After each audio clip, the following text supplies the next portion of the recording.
The topic today is one of the great time slots of the book of Revelation. The seven churches dealt with. We now go, well, we didn't deal with it, but that is preceding the seven seals. And that's the ones we're going to look at, particularly the sixth seal, as it is there recorded in the book of Revelation. It is very, very significant and particularly important to us. And so as we look at that, one thing is crystal clear. The scroll with the seven seals can only be opened by one person. Jesus. And that is what you find recorded here, because he is the one who is in control of the affairs of this world. And so we first get the opening of the first 5 seals, and that's what we're going to look at. These are periods of times, at least the first 4. The first ones we have is the horse of the apocalypse, and there are 4 of them. And the first horse that appears is actually similar to the church of Ephesus. This is the early Christian church that was spreading like wildfire, was wonderfully blessed. But then after that there was a red horse. And this of course is the era of, you might say, of the pagan Roman persecutions that intermittently were so severe, very, very severe. After that the church was legalized by Constantine the Great. And now we have a black horse. The black horse with the scales, commerce, commercialism, compromise. And we find the blackness, the opposite of light. The truth was being distorted. Once it became legal to become a Christian, and once people, it actually became fashionable to be a Christian. And so really the church suffered in its purity.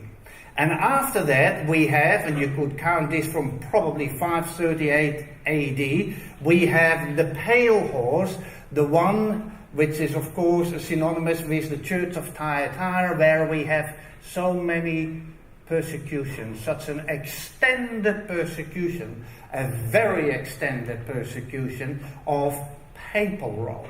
Now, it is interesting that at the time of the Great Tribulation, it's been the greatest persecution of all time. It lasted the longest, from 538 to 1798.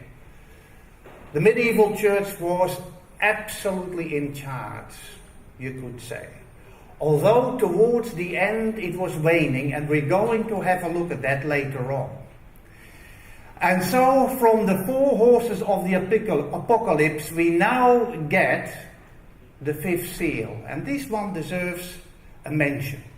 Because I put it to you that the 6th seal is really in reply to the questions being proposed here under the 5th seal. And so the 5th seal, you have a picture of an altar, and with souls being underneath the altar. Now people have used this to defend that in heaven you have disembodied souls, and you don't. Because no more is there an altar of sacrifice and disembodied souls in heaven as there are the 4 horses of the apocalypse. You see, in this chapter he is looking at Jesus opening the seals, but the events as they found place on this planet. The 4 horses of the apocalypse clearly are periods of time. It is really the history of the Christian church. But the 5th seal is a point of time. It raises a moral question. Because ultimately this is the cry of the martyrs. And the cry of the martyrs goes like this. How long, O Lord, holy and true, note this, until you judge and avenge our blood on those who dwell on the earth. Now the expression, those who dwell on the earth, are normally the enemies of God's people. Here we have these martyrs crying out. The symbolism of the sacrifice, or the altar of sacrifice, is quite a beautiful one. They are underneath the altar. And this, of course, is a sanctuary principle that when the priest used to offer the animal of sacrifice, the excess blood was poured on the basin of the altar. And we know from the Bible that as far as the Bible is concerned, the blood has the life. The life is in the blood. Do you understand that? Okay.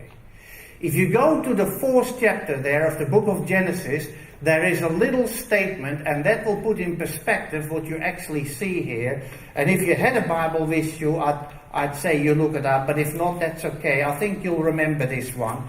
There is a discourse between God and Cain, and Cain has just killed his brother. Then the Lord said to Cain in verse 9, "Where is Abel, your brother?" You know the answer. He said, "I don't know. Am I my brother's keeper?"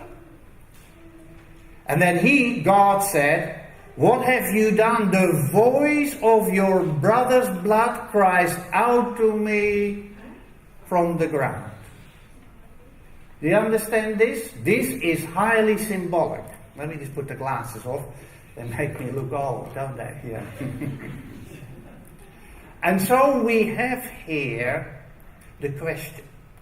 There have been many persecutions, severe, protracted, long persecutions. Millions of people have laid down their life out of loyalty to Christ.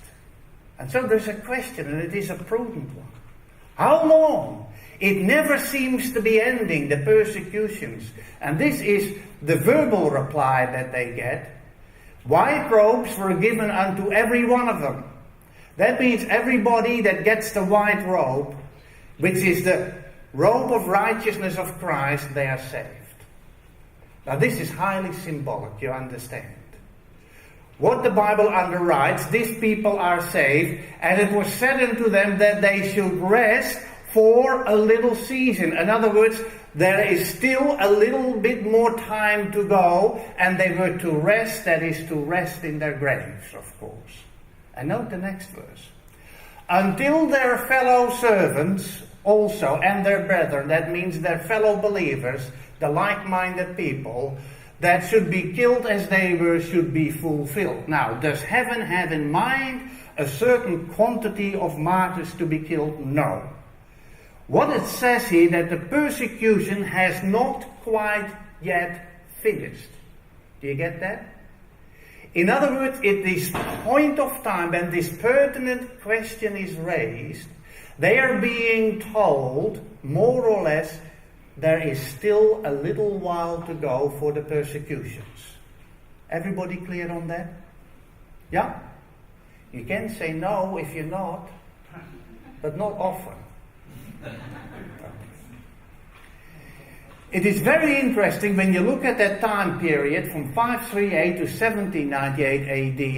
It happens to be, and this is very important, it happens to be an historical reality that some 25 years before the conclusion of the rulership of the papacy, which came to an abrupt end there on the 15th of February 1798, when General Berthier of the Napoleonic army marched into the Vatican and took the then current Pope Pius VI prisoner. And everybody thought it was finished. Bible predicted they would come back. But the persecutions had already ceased some 25 years before that.